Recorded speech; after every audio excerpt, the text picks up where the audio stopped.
ஒரு இரவு 10:45 மணி. ஒரு சாதாரண தொலைபேசி அழைப்பு ஒரு குடும்பத்தின் வாழ்க்கையை தலைகீழாக மாற்றப் போகிறது. ராம் தனது வேலையில் கவனம் செலுத்திக் கொண்டிருந்தான். திடீரென அவன் மொபைல் ஒலித்தது. திரையில் தோன்றியது அவனது அப்பாவின் முகம்.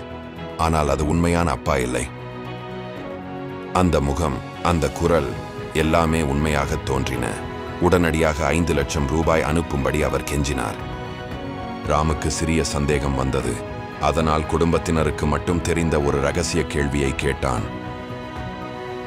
சில நொடிகள் தயங்கிய அந்த நபர் மீண்டும் அவசரப்படுத்த ஆரம்பித்தார். ராம் இறுதியில் நம்பிவிட்டான். அடுத்த நாள் காலை ராமின் வாழ்க்கையை அதிர்ச்சியில் ஆழ்த்திய உண்மை வெளிவந்தது. உண்மையான அப்பா நான் வீட்டில் தான் இருந்தேன் என்று சொன்னார். அப்போதுதான் ராமுக்கு புரிந்தது, நேற்று பேசியது அவரது அப்பா அல்ல, ஏஐ உருவாக்கிய டீப் ஃபேக். போலீசில் புகார் அளிக்கப்பட்டது. ஆனால் மோசடிக்காரர்கள் ஏற்கனவே பணத்தை பல கணக்குகளுக்கு மாற்றியிருந்தனர்.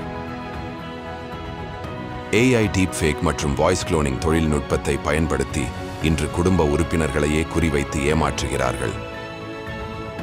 இப்படிப்பட்ட அழைப்பு வந்தால் பதற்றப்படாதீர்கள். முதலில் உறுதிப்படுத்துங்கள். குடும்பத்தினரிடம் பேசுங்கள். ரகசிய கேள்வி கேளுங்கள். நேரடியாக மீண்டும் அழையுங்கள். சந்தேகம் இருந்தால் பணம் அனுப்பாதீர்கள். இன்று ஏஐ உங்கள் அன்புக்குரியவர்களின் முகத்தையும் குரலையும் போலியாக உருவாக்க முடியும்.